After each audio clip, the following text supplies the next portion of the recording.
So again, this is my topic. Oh, I forgot to introduce. I also work with the government as Goodwill Ambassador for Peace in Korea. It's like an honorary ambassadorship. But let me tell you, I don't represent government or any section or policy of the government.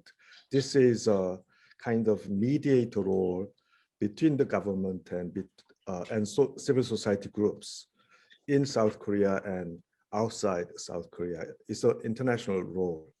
So let me tell you that I do work as a mediator between government bodies, internationally and locally, and civil society groups, internationally and locally.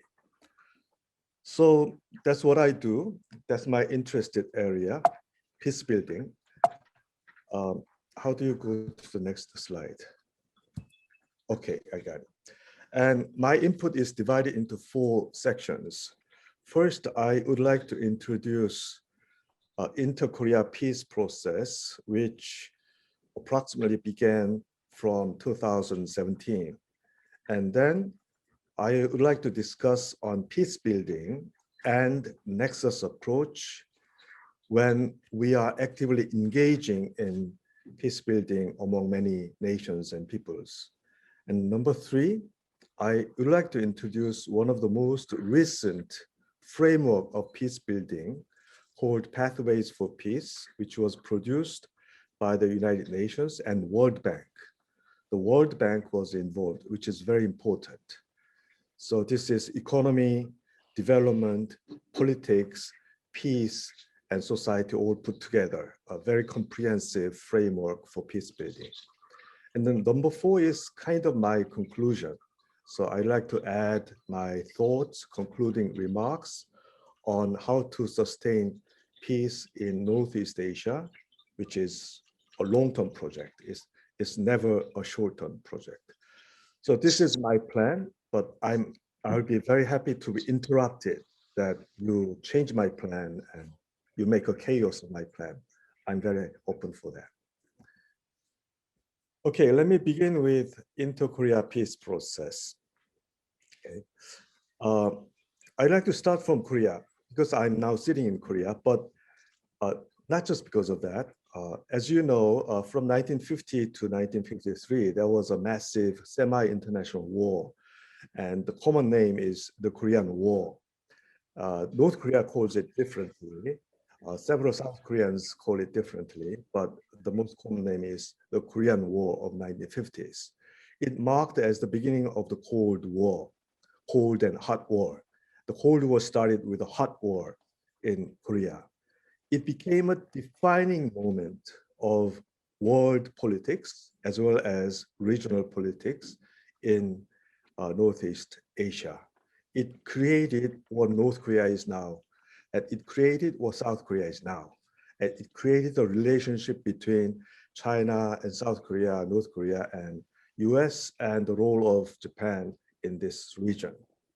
So what it means is that as it was a defining the Korean War, how to resolve that war and the war system will be a defining moment or defining influence in the region. And that kind of defining influence began from South Korea in 2017. So this is one of my main points. If we are able to change even a little bit of the very hard structural confrontation in the Korean Peninsula, it will involve a chain reaction to change a regional structure of politics and security and tension. There was a massive protest in South Korea against a corrupted government. Impeachment process legally and in the public space was going on. The previous president was impeached and given a sentence and was imprisoned. A new presidential election was held.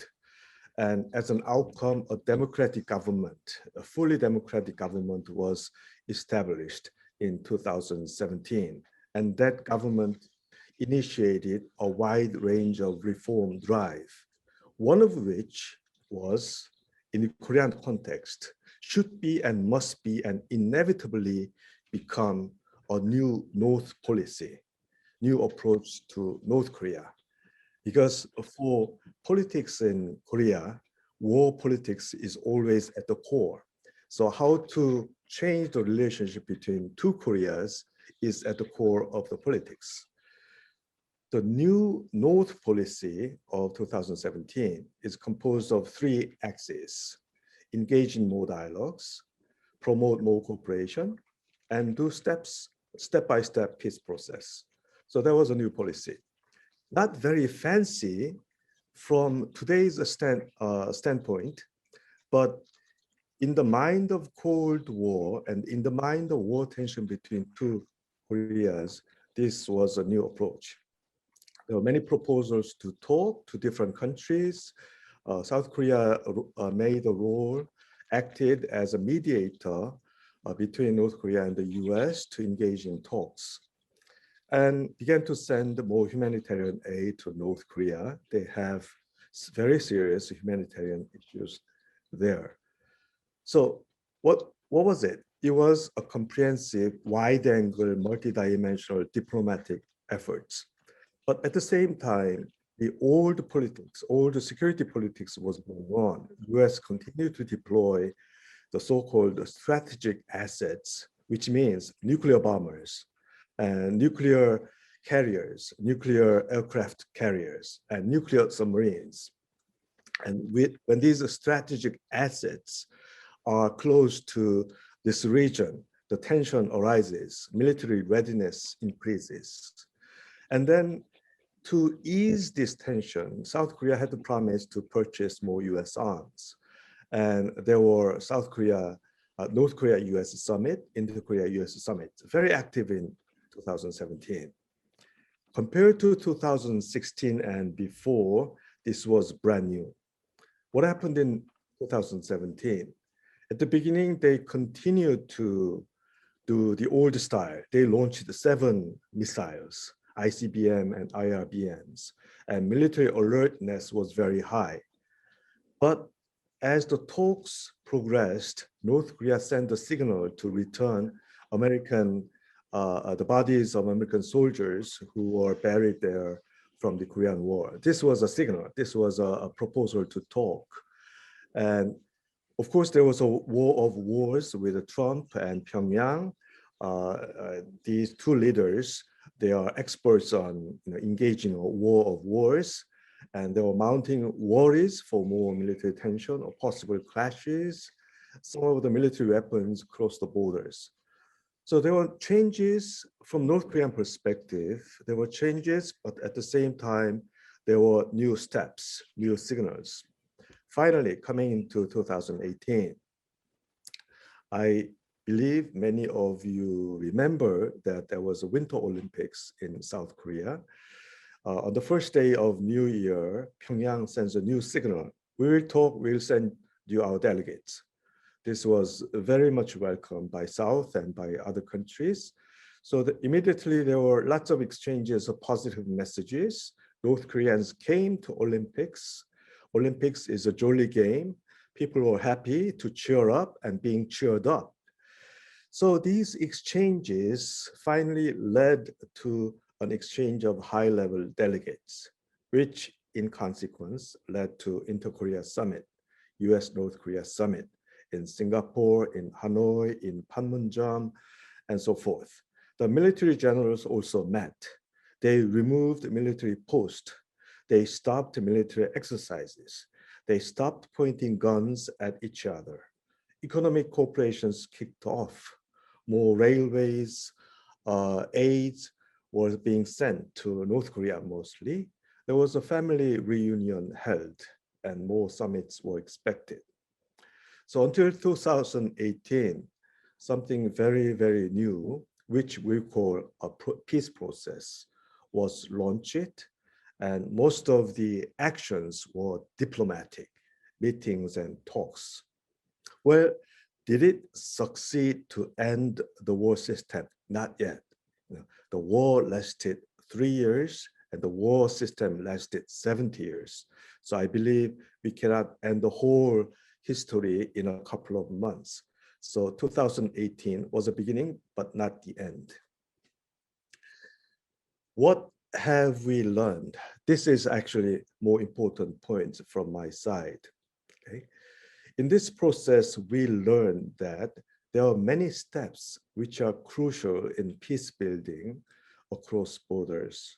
First, we need to talk about peace regime, not just war regime or security regime or military alliance. A peace regime which includes a promise not to attack each other, which includes a promise to reduce tensions, and which include promises to exchange people, goods, and services, and transportation, etc.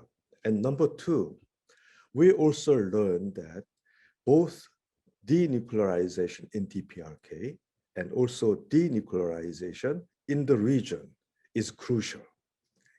DPRK has nuclearized the country because of ongoing nuclear threats, mostly from the US. And we also learned that China, Russia, North Korea, and the US, and potentially Japan and South Korea, technologically and financially, these are all real and potential nuclear arms countries. And they are the most rich countries and the most highly militarized countries in the world.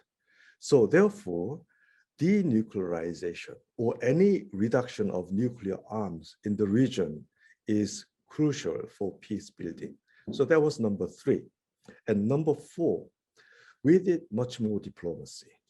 And this much more diplomacy also means new diplomacy, not just old diplomacy by old diplomats, multi-tracks, experts, civil society members, women's representatives, sportsmen, and trade unions. They are very, very important in establishing diplomatic relationship. So war or diplomatic cooperation, yes, diplomatic cooperation, but new how, multi-tracks, public civic together, government civic together. Then we can think about a peace diplomacy. So these are four lessons we learned. Therefore, I think, and many of us here on the peace building side think these are four crucial steps for peace building in Korea and beyond. So that's why I introduced 2017 and 2018 experience in Korea. Now, what are the points to make it a success, a long-term, mid-term and long-term success? Number one, I think peacekeeping, which means maintaining military tension very, very low. Just imagine when there are presidents and prime ministers are meeting together for peace building, somebody flies a missile and somebody sends an aircraft, somebody introduces a boundary, a maritime boundary or land boundary of another country. That destroys the whole process.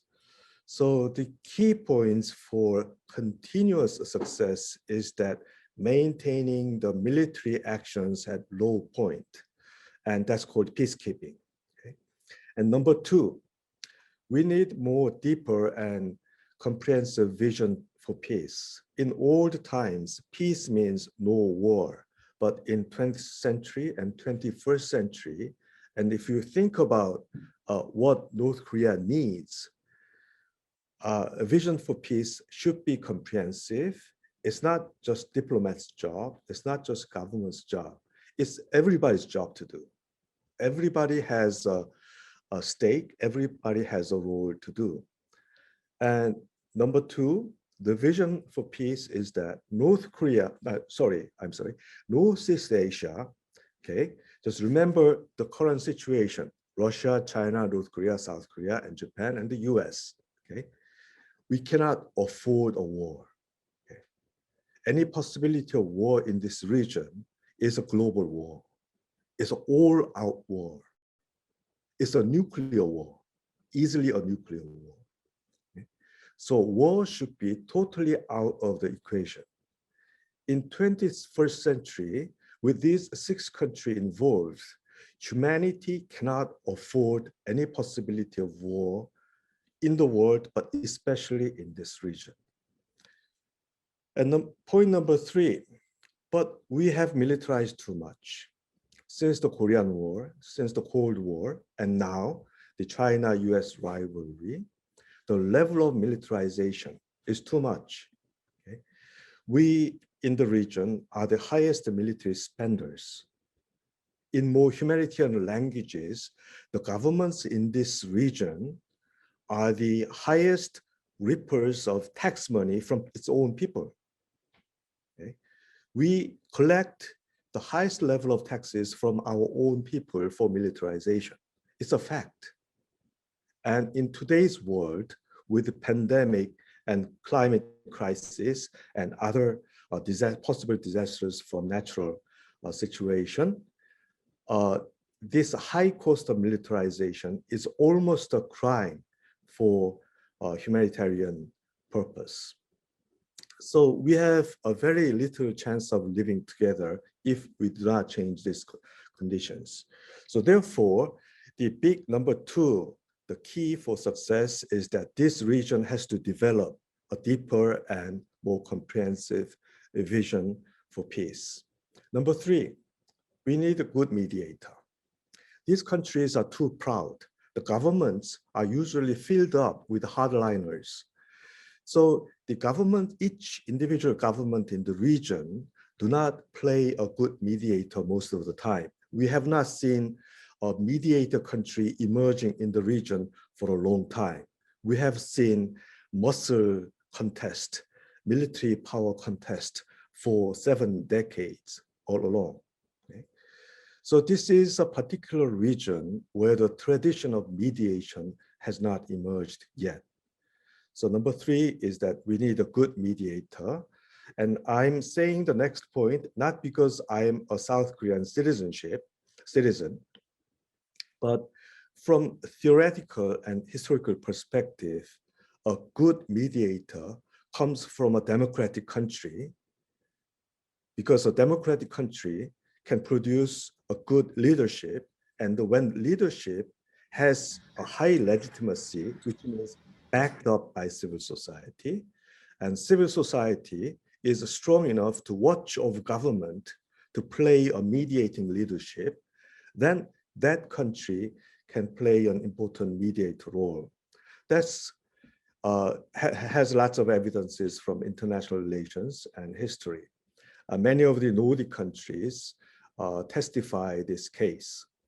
So number 3 is that for good leadership and government with legitimacy and backed by strong civil society and active public relationship, transparency, and dialogue between civic actors and the government and international agencies, then we can mediate for peace process in the region. Otherwise, it's difficult. Each government is more competition and rivalry oriented. Look at Japan trying to expand, sometimes provoking. Look at China, big rivalry with the US, lots of tension, military build up. US, it always wants to regain its influence in this region. It wants to play the big boss all the time. North Korea, never happy about this US role, wants to resist. Russia, slowly but steadily expanding to East Asia. They want also to play a big role in the region. So we cannot rely on the current state of each government of 6 countries. We need to work and plan for emergency of a good mediator group or good mediator government. Number 4, in the region, we have North Korea. They have famine, the poverty is serious, they have inequality, the market economy is just developing now, the income level is very low, they also spend too much, and compared to other countries, way too much on military spending. They are lacking other resources, but they are interested in having economic gains. So number 4 is how to manage humanitarian assistance and mutual economic gains in the region. Okay? We, on the peace building side, we often say this: imagine that the railways connected from the south end to Seoul, to Pyongyang, and Beijing, to Vladivostok, and to Moscow, and to Europe. Okay? Imagine highways are connected in that way. Imagine people and tourists and goods and university students can exchange all the way. Okay? What they can learn, what they can achieve in this region. This region will be the most vibrant and most successful economic region in a few decades. Okay? This is the potential of the region. So number 4, if we manage humanitarian and mutual economic gains well, then we have a success. And the photo is a crying moment of the divided families united again in 2017 because of the talk between North Korea and South Korea. And I will tell you that I also come from this family. I come from a divided family. There was 10 million Koreans who had divided family members in North Korea and South Korea, and my family was one of them. I was born in South Korea, but my parents' generation, they had divided families. So I never saw my relatives in North Korea in my entire life. My grandmother, my parents' side relatives. So there is also, peace means happiness to those grieved peoples. Now, another point that I would like to highlight is that because of the situation, people like you, the members of civil society, who do not necessarily hold any government titles, we have very important roles to play. Okay? In a sense, many governments are still locked up in Cold War politics. We are the change makers in this region. So for peace building, civil society can initiate active engagement to create platforms and to create agenda for peace building. I think this conference is one of the good examples. And one of the core agenda for this kind of platform would be to come out with a vision for peace building in Northeast Asia. Okay? So your say, your voices and your opinions about this should be the vision of peace in the region will be very, very important. Okay?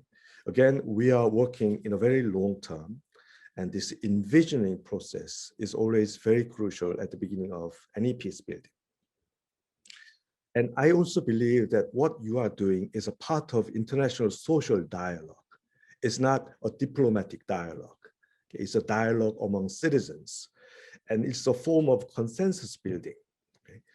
We in South Korea, we are trying very hard for many different kinds of social dialogue and consensus building for peace building. And this is a basis for diplomacy for peace. And also, I believe why you are gathered here and the dialogue you are engaging in is also part of international diplomacy for peace. Also, civil society members can exercise pressure to state actors. Okay? In a democratic situation, governments always needs monitoring and pressure from civil society actors. Because government agencies, they have their own momentum, they have their own interest, they are bound by budgets and they are bound by bureaucracy. So this is where civil society actors come in. We represent the public interest, so we create pressure, we give policy guidance, we kind of give awakening to government agencies. This is always helpful for continuous peace building process. And number 4, as you know, when government engage in another governments, especially in Northeast Asia, the military and security agencies dominate. This is inevitable in Northeast Asia. Of course, there is business, there is Samsung, there is a shipbuilding, economic interest is going on. but the big voice comes from military and security institutions. Now, for disarmament, for demilitarization, for people-to-people understanding, for peace building, we need wider agenda. So later in my talk, I'm going to introduce a more wider agenda for peace building. For civil society actors, this is called agenda initiatives. Okay? When you try to improve relationship with another country, we cannot be dominated by military and security issues alone. We need balance of agenda. Economy is also very important. Human rights is important. Democratic relationship is important. Civil society freedom is important. And humanitarian agenda also very important. Climate and environmental agenda also important. Okay, these are agenda initiatives. That's another role. So when you think about peace building in any region, the role of the civil society is to widen and deepen and to make agenda more comprehensive. And number 5 is wider exchanges and building capacity. It means education, training, talks, multi-level meetings, and representatives from different bodies of civil society.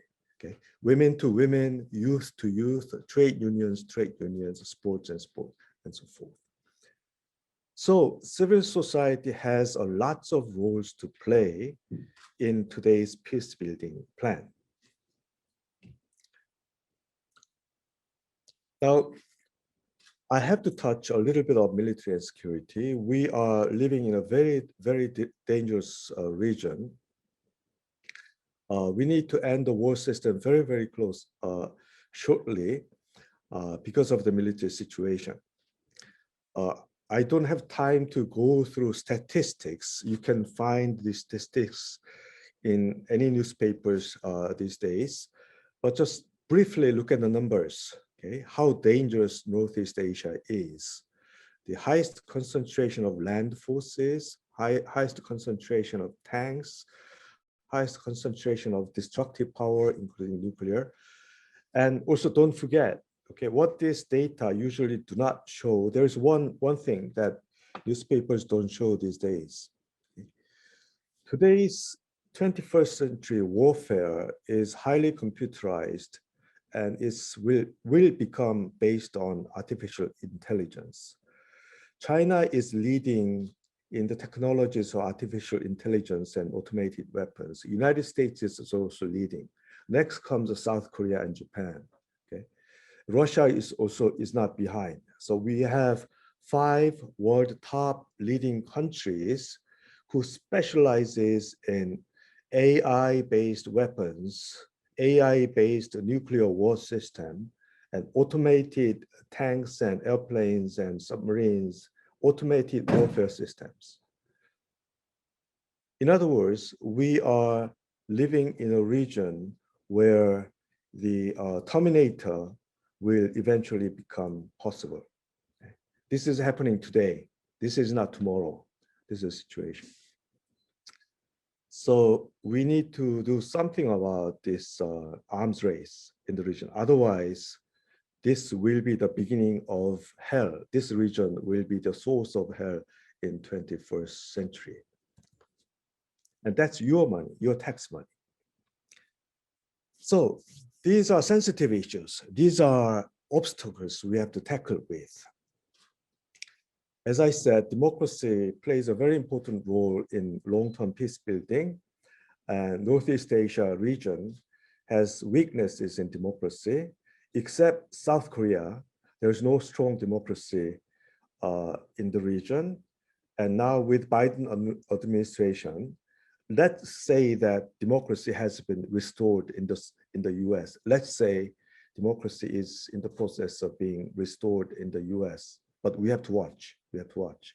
We watched Trump, US, and how democracy can be easily diminished in the US soil. And all other countries, including Japan, Japan has a formal democracy, but the functioning of democracy in Japan is, from my perspective, is quite questionable in terms of how the Fukushima case was dealt and how the decision-making in the government is open and shared by people, and how media plays a check and balance role against the government. I have many questions about the functioning of democracy in Japan. So we have, and North Korea has, issues of weak democracy or lack of democracy, and also human rights. So these are sensitive issues. So long-term peace building in the region, we have to tackle at the same time, the long-term introduction of stronger democracy or healthier democracy or vibrant democracy in the region. And number two, the military alliance between US Korea and US South Korea and US Japan, this is too strong. And from the objective data of military force and the number of nuclear weapons and number of standing forces, this alliance is the strongest alliance in the world, parallel to NATO. So this is provocative in the region. So there has to be a mediation against the role of US ROK military alliance and US-Japan military alliance. Otherwise, the provocation will continue in the region. This will be the biggest obstacle in the region. And another mediation should be done about US-China rivalry. Okay? These are number one, number two powers in the world, and they have mighty military forces. Any clash between the two countries will bring the whole world into a big danger. So there has to be a mediation between about two countries. Number three, if you look at Europe, if you look at Africa, if you look at Latin America and North America, in every region in the world, there is arms control system. North Korea is the only region in the world when there is no arms control or disarmament arrangement. Okay? So we are living in a region free of disarmament or arms control efforts. It's against the UN Charter. Okay? We are violating the duties of UN members. If you are a UN member state, you have to engage in arms control and disarmament negotiations. So number three is also attention, very sensitive issues. And number four is a tension between economic cooperation and SDGs. As you know, SDGs, Sustainable Development Goals, is an international agreement not to destroy the earth and humanity at the same time. It's a very crucial agreement. Otherwise, we don't have earth anymore. Okay? But in Northeast Asia, we have countries which easily neglect SDGs because there are too much economic-oriented development strategies. So yes, we need economic relations, but we have to be controlled or limited by SDGs for sustainable future. So number four is how to mediate or how to control this too much economy-oriented development strategies. In 21st century, if you do not control economy-oriented development, then we cannot achieve SDGs, and we put the whole world in danger. And carbon production in this region is highest. Okay? And the climate change will create another pandemic and other crises, and no country is safe against this. Okay, let's move. So because of this situation, we need a more comprehensive new approach. And my input today is that this comprehensive new approach should be based on two concepts. One is peace building, and the second one is nexus. Nexus is like a net. Okay? It has many nodes, and they are all connected. So nexus means connected, integrated, comprehensive approach. Excuse me. There was a very important, famous peace scholar called Johan Galtung from Norway and Sweden. And he proposed that instead of talking about peace, let's talk about peace building, doing something in a way of building for peace.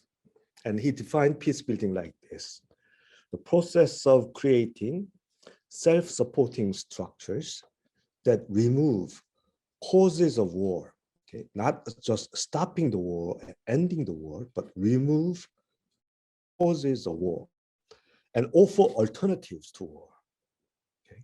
Alternatives, incentives, alternatives, other ways, third ways. In situations where war might occur again, so that conflict resolution mechanisms should be built into the structure. So this he called peace building. Applied to North Korea, we need to change many, many structures, many, many cultures, and many, many traditions. Now, since he proposed this idea of peace building in 1960s and 70s, people have added new ideas. So there are new frameworks, and it's becoming a synthesis. Let me introduce a synthesis a little bit later. So what were the additional new ideas? If you want to sustain peace, you need to be able to sustain development. If a country is deprived of the right to development or chance to development, it will not engage in peace building process. Okay? Number one point.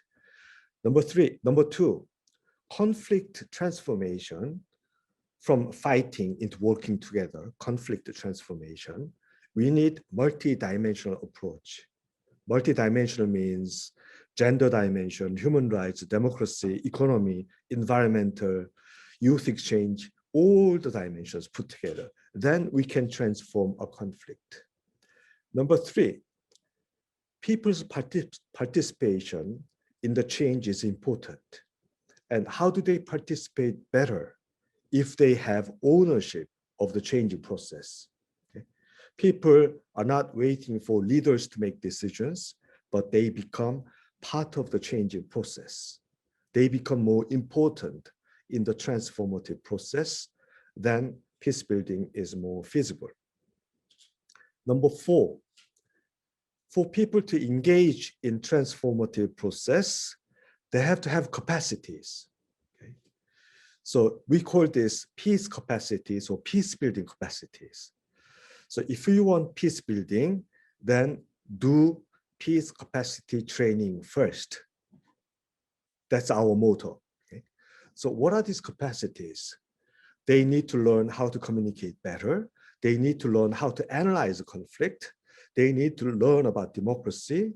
They need to learn mediation skills, negotiation skills. They need to learn how to gain funds to continue their activities.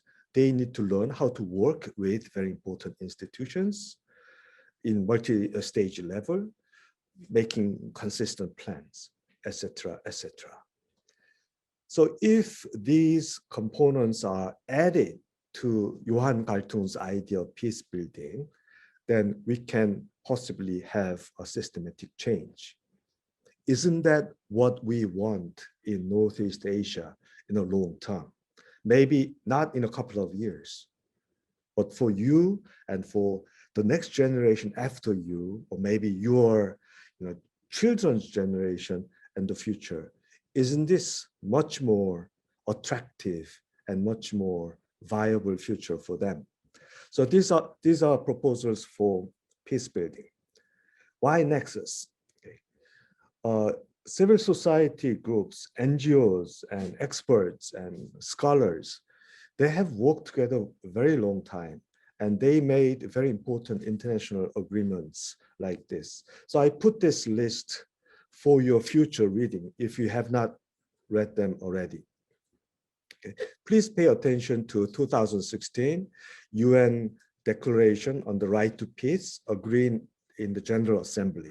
Okay. This means a global consensus that every person has a right to peace, which means they have a universal right. They are the master of any peace process. Okay? They don't have to shut their mouth. They don't have to be silenced when the governments are working for something. Okay? They are the master of a peace process. Number two, please look for this document, the Santiago Declaration on Human Rights to Peace, 2011.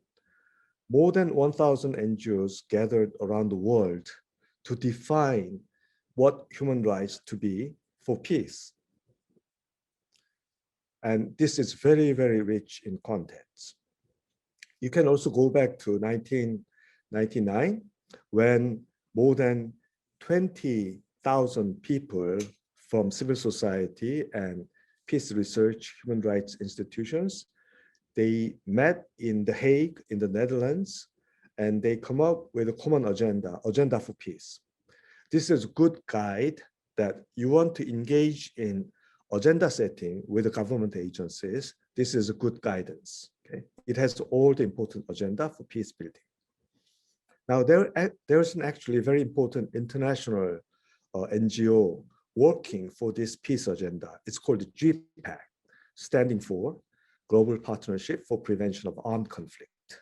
And there is a wing in Northeast Asia. The office is in Tokyo. It's an international body. So I hope you join this kind of partnership organization. And the objective is to prevent any armed conflict in the world and in Northeast Asia through civil society initiatives. And they follow all the three documents above. And for me, the idea of peace building was concretized and translated into government policy by UN Secretary General of 1992. His name was Boutros Ghali, and the paper he produced was an agenda for peace. It has an excellent situation analysis of the world, an excellent policy description for peace building, peacemaking, and peacekeeping. So I present to you this document as a must read. And another very important breakthrough documents, two documents actually, from UN Security Council is called Security Council Resolution 1325 and 2250. It defines the role of women and youth to engage in peace and security policies. Okay? You are not bystanders. You are not just beneficiaries. You should be the masters of peace and security policies. So it has the backing of UN Security Council. And from legal perspective, UN Security Council has a soft law authority. You can use this in the court. If you have a democratic constitution, you can use a Security Council resolution in the court. Hey, judge, I have this resolution. It says I have this right to engage and debate with government on security policies. And they don't allow it. So that's illegal. So you can say that in the court. It has a legal standing. And also recently, please pay attention to two very crucial documents from the UN General Secretary, Mr. Guterres, Antonio Guterres. He produced energetically two crucial documents. Number one is Securing Our Common Future, Agenda for Disarmament. Okay, it's an agenda for disarmament. What is the core message? Core message is this. Because of the influence from superpowers like the US, Russia, and UK, and China and France, because of the influence of superpowers, usually UN General Secretary cannot say anything about disarmament. Okay? That's the UN politics. Okay? They have to be quiet about disarmament issues because of the pressure from superpowers. But he is different. After decades of silence, he produced a document, a report on agenda for disarmament. And the key message is this. Today's world is spending way too much. We are wasting too much resources on disarmament. And the current pace of armament has no end. It will speed up and up, spend more and more tax money. It already surpassed the point of affordance. We cannot afford it anymore. Just 5% of 10% of that military budget, if we are able to spend that 5 to 10% for humanitarian, we can resolve all poverty issues and school issues and medical issues. Okay? This is our level of armaments. That's his message. There's no future for humanity if we continue the current level of armaments. So please read this report. And the final report I'm going to introduce is called Pathways for Peace. Look at the subtitle, Inclusive Approaches to Preventing Violent Conflict. So this report is concerned about preventing what? Violent conflicts. Not all conflicts, but violent conflicts. Violent conflicts means conflicts involving weapons and armed groups. So my next job is to introduce the last one, which is kind of summary of all the previous very important reports on peace building. Now, if you receive my slides, you will see more information on peace building, which I'm going to skip at this moment because of limited time.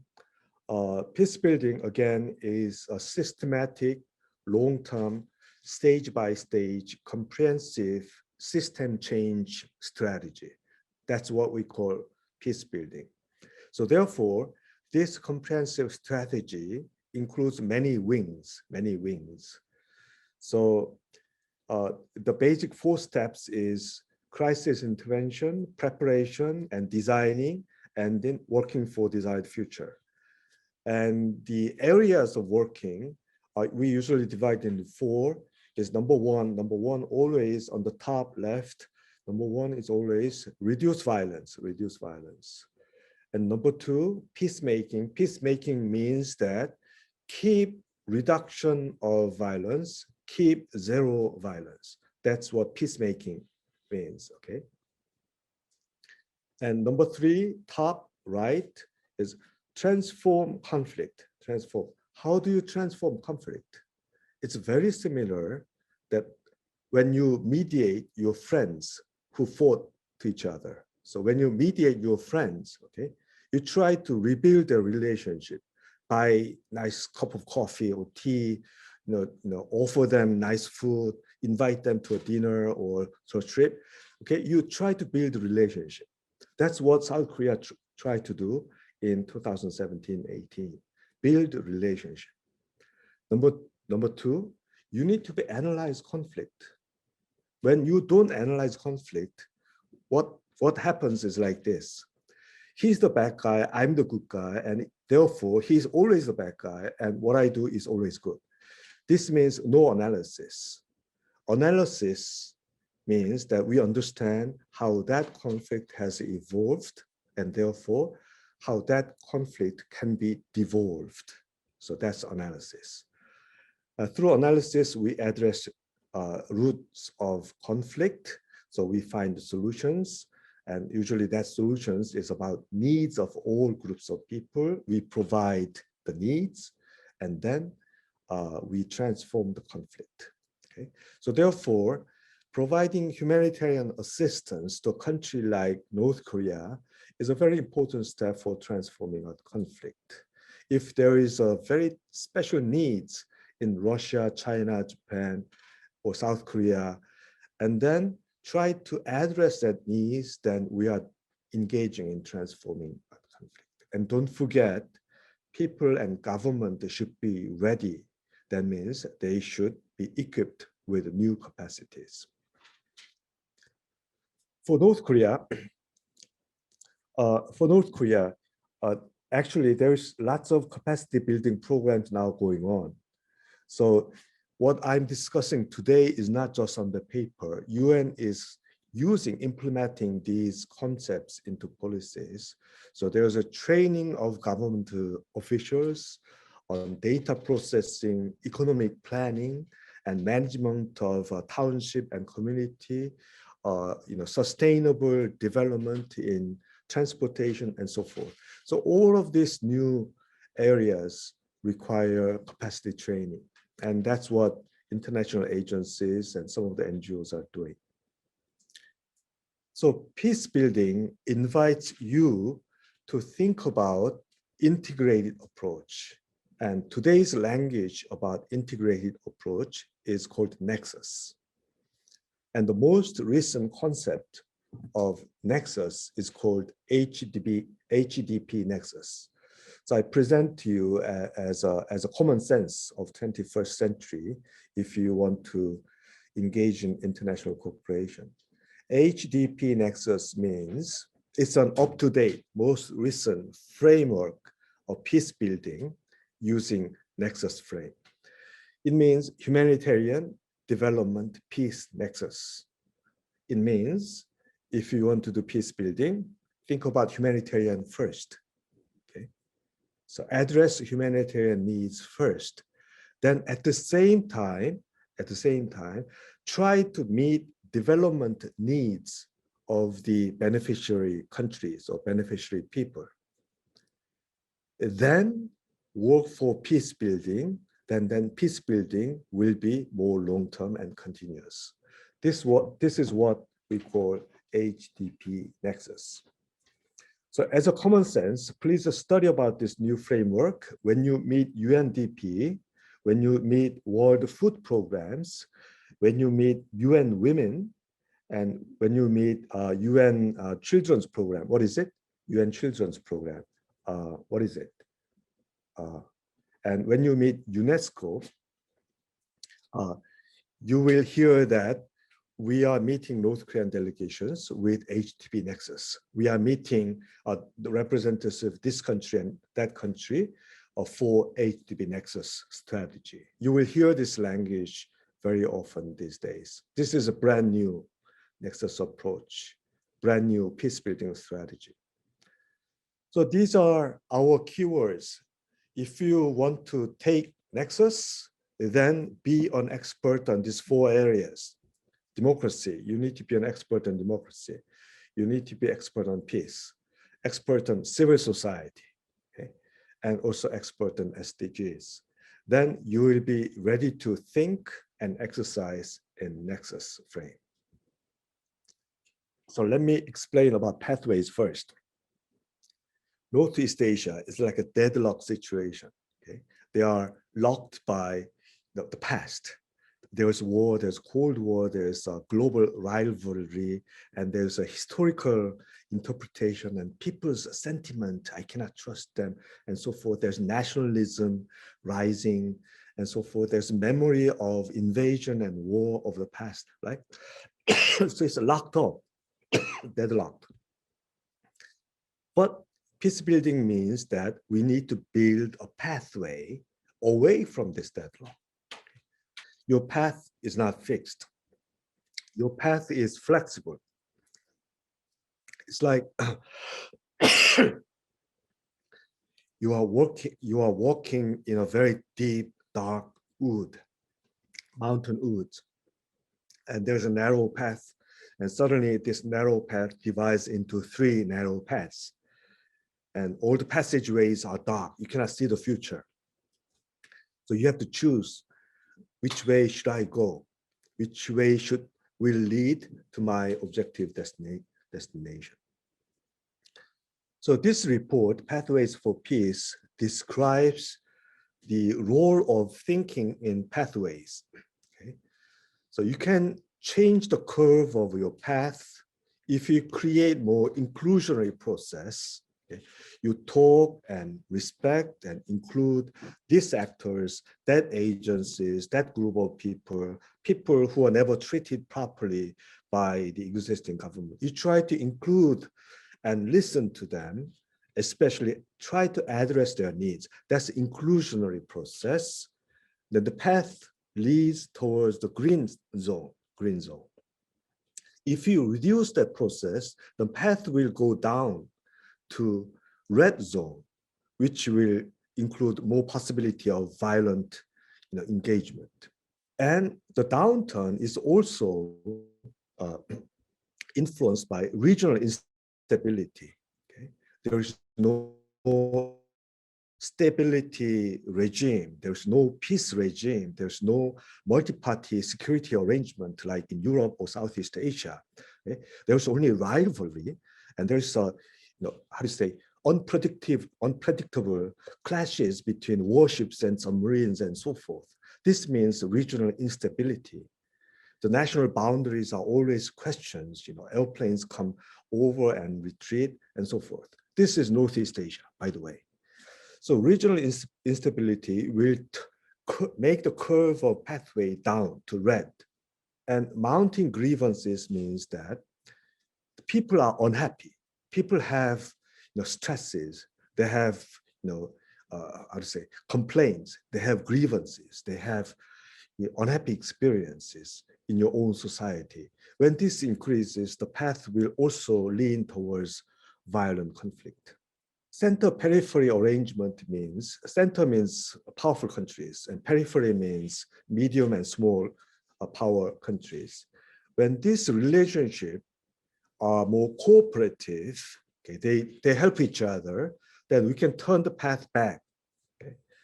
For example, in North Korea, when China and the US work together to end the Korean War and to reduce the arms confrontation, then we can change the pathways to green side.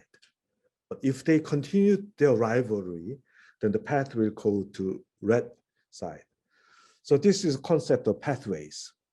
In other words, the course of peace building depends on every action that governments takes and how you influence government to act.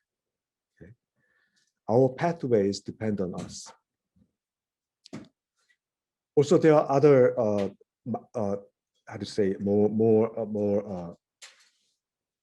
more narrow factors. One is there are more support, cooperation, humanitarian assistance, economic aid, external support, then it's more green. And if the power is shared and power structures goes to reform, if US, Japan, and South Korea now, if US and probably Japan stop to think about dominating in the region, then that's more power sharing, then we go to green. But if, like during the Trump administration, there is higher elite competition, and the grievance formation means people are unhappy and they begin to organize. Like if you look at Myanmar, that's what happens, okay? People are unhappy about coup d'etat and they are now beginning to organize and arm themselves, and they are engaging in battles with military forces, okay? This is a grievance formation, then it's more red. So red, we have to stop, prevent. Green, we have to encourage. So this is a concept of pathways. Now, why UN and World Bank says this pathway selection or pathway influence is important is that number one, because of this graph, okay? Look at the blue line, Blue line means non-state actors engage in violent conflict. Globally, there are more governments, more states fighting before. But now it's more non-governmental, non-state actors fighting with the state or with each other now. So 21st century means even if the states do not engage in war, there is a higher possibility of war by non-state and civilian and sub-state groups. So we have to do more socially wide preventive job. Number two, we have the largest number of armed civilian groups active today. Well, the US and China like to call them terrorist groups, but they become terrorist groups because of repression in the country. So I don't give too much justice in calling all the armed groups as terrorist groups, but the neutral term is armed non-state groups, not armed non-state groups. So we have seen the largest number of armed non-state groups in the world in humanity. This is dangerous. It means too many weapons and too many people are ready to fight, and the agreement between states are not enough, and we have to control spread the arms, and rich countries, all the powerful countries, they should reduce arms sales, etc. It means a lot. Okay? So the global danger is now caused not by a few countries, but by tens of thousands of armed groups. And number three argument is that any conflict can be internationalized very easily. Okay? All conflict starts locally. Okay? Korean War started as a local battle between North Korea and South Korea, but it became an international war. So we call it internationalization of conflict. Okay? So if you see the graph, since 2000, we have highest rate of internationalization of conflicts. What does it mean? Anything goes wrong in a locally today because of too much weapons, because too many groups are unhappy, okay, we can quickly, in a few weeks, few months, we can expect international warfare going on. So this is what this graph shows. These are high evidences that we are living in a very dangerous and highly probable situation for armed conflict. So report proposes, let's pave another pathway. If we want to live together, let's please pave another pathway. And this is my summary. And I believe this is one of the first summary of 300 pages report. It's a very long report. It took a lot of time to summarize. So this is a very short summary. So why do we need to prepare very seriously for create a new pathway? Number one, conflicts are increasing too much. Number two, conflicts are becoming violent, armed too fast. Number three, just simply there are too many armed groups in the world. We cannot afford them. Number four, if anything goes wrong, the society and the state loses too much financially in terms of money. The cost is too much. Destruction is very easy with today's weapon. Number five, there are more civilians killed than soldiers. You know, in 21st century warfare has a characteristic of killing civilians much more than soldiers. So the war is no more a matter of soldiers or armies. War is a matter of civilians, actually. Okay. And the next one is, today's war creates more damage to weak groups, vulnerable groups. Look at Myanmar. Okay? The minority ethnic groups have become the first target in the armed conflict. The next, even though the governments, states are becoming richer and richer slowly, many states, because of this situation, their capacity to control armed conflict is relatively becoming weaker and weaker. The level of armament is now surpassing the state capacity to control. So we need much tighter international cooperation to control the tendency. And next point, we are living in a very deep interdependent country, and the connectivity is very fast.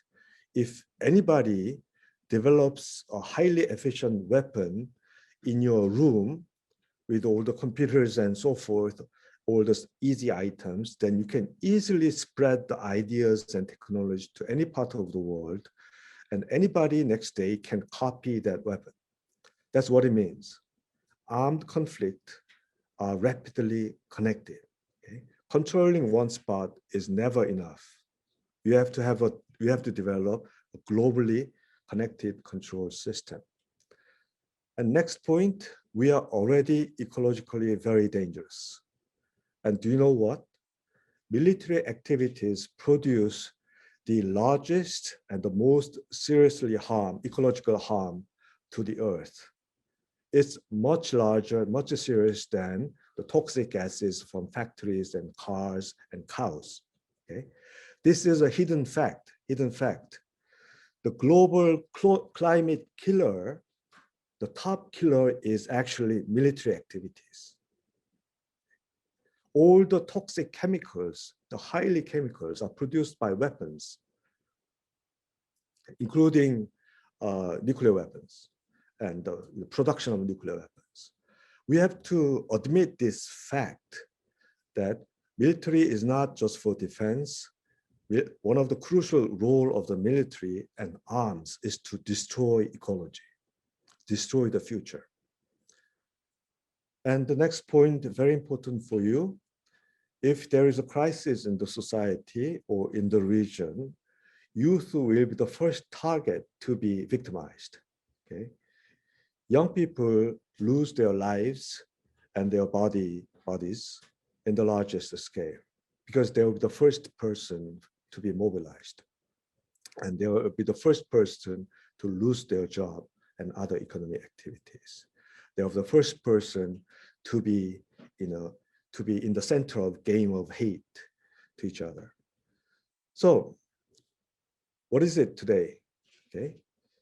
Now, unlike the explanation of major government policies, the global analysis, the very honest, fact-based global analysis shows that our system is under very serious stress. We are not in a very stable situation. What do we need? Inclusive. We need to work together. We need to live together. We need not to exclude anybody. And we need to get away from violent solutions. Violence, arms are never part of the solutions. And next, the path. We need to create new path. We need to imagine and construct a new path. Depending on the past examples, will give us no more solutions. Okay. Who creates path? Every actors. We need many actors. Everybody is a constructor of new paths. So that's why democracy is important. The governments should respect the role of civil society and civilians, including young people, including women, including disabled people, and including the so-called migrants and foreign people in making your pathways for peace.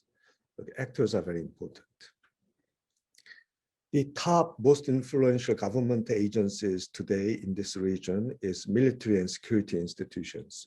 We have to shift to this. We need to create new institutions for peace building, new institutions for humanitarian assistance, new institutions to people understand and dialogue, etc.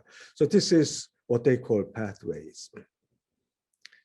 If we don't do this, the risk of violence will increase because inequality is increasing, exclusion is increasing, and collective perception of grievances. In other words, I'm left out. I didn't succeed. Okay? I'm the loser group. The government don't care about us. I have no other alternatives. The society will never give me a chance. I was always invisible. These are collective perception of grievances coming out. Okay? I don't know about other countries, but I know a little bit about Japan and South Korea.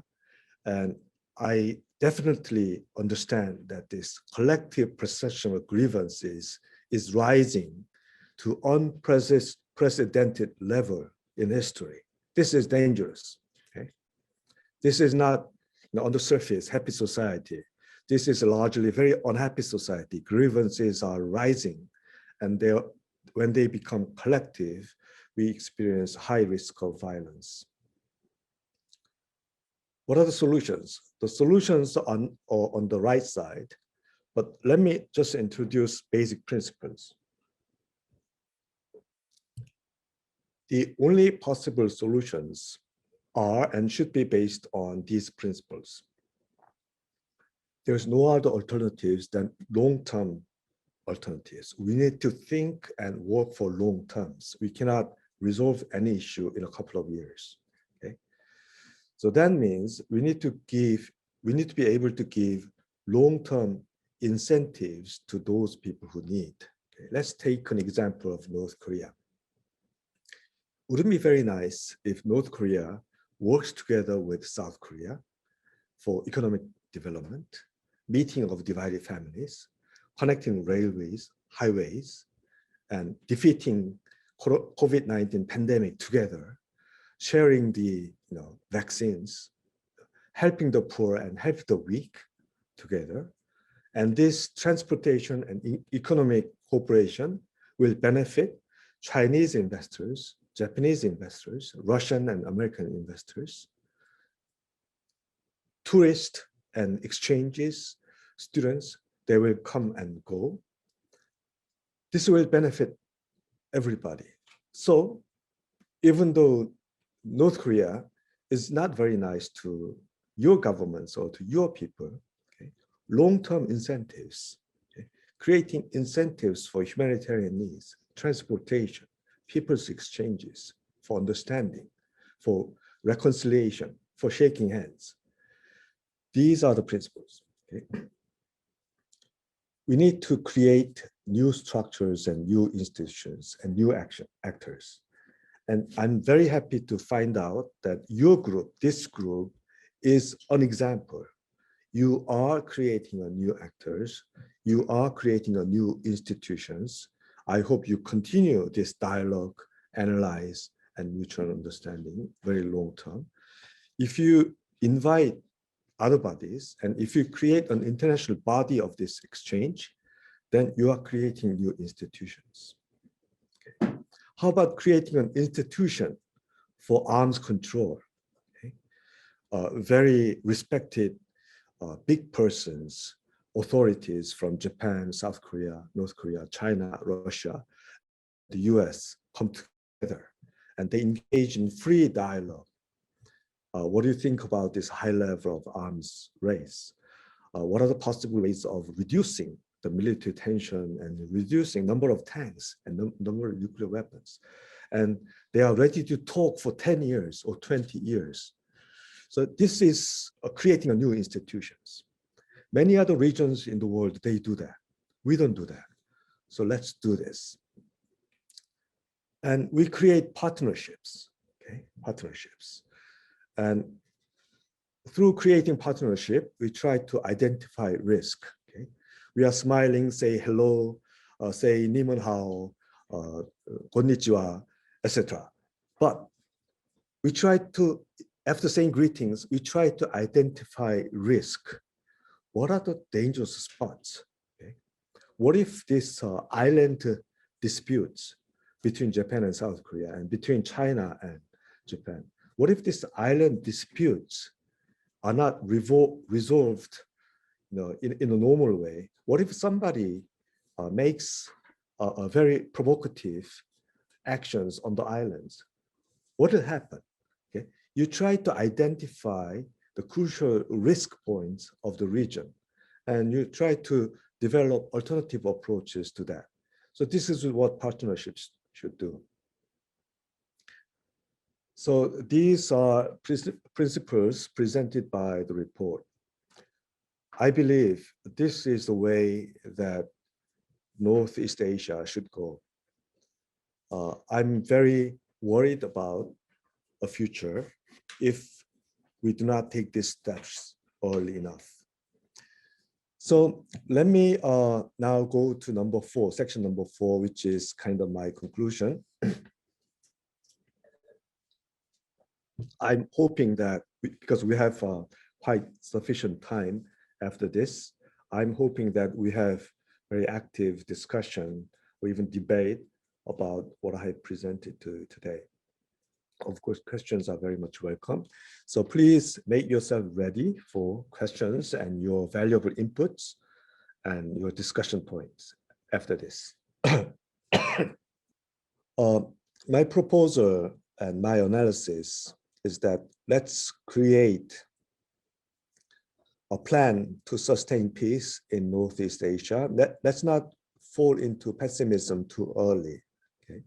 Pessimism is not helpful to anybody, and we are too late to buy pessimism in this region because the danger is too high. I think a very important momentum will start and should start from the Korean Peninsula side, Korea side. I don't know when, but not very long from now. Many people, many groups are working together. So I believe not very far away from now, the two Koreas will eventually approach and declare the end of Korean War. This is hugely, hugely significant. Number one, it was an international war. Number two, it marked the nature of global politics, the Cold War system in the region. So declaring the end of the war, okay, North Korea, South Korea, we are not doing the war anymore. The war has stopped, officially stopped. I'm not looking at you as an enemy or invading country anymore. Okay? We are just neighboring two countries. So that's what it means, this declaration. Okay? Maybe I don't like you, maybe you don't like me, maybe we don't agree on many, many points. Maybe we are not ready to help each other, but this declaration means I'm not looking at you as an enemy state, as a threat. Okay? You are just there at my border. So that's the declaration. It means we will end the legacy, the long tradition of Cold War here. We will explore new international relations, and because we are all members of the UN, according to many of the UN frames and principles. Okay. So that's what this declaration means. So this agreement will open that all the countries in this region, okay, now we are into a new epoch to explore new relationships to each other. We are not bound by the old past.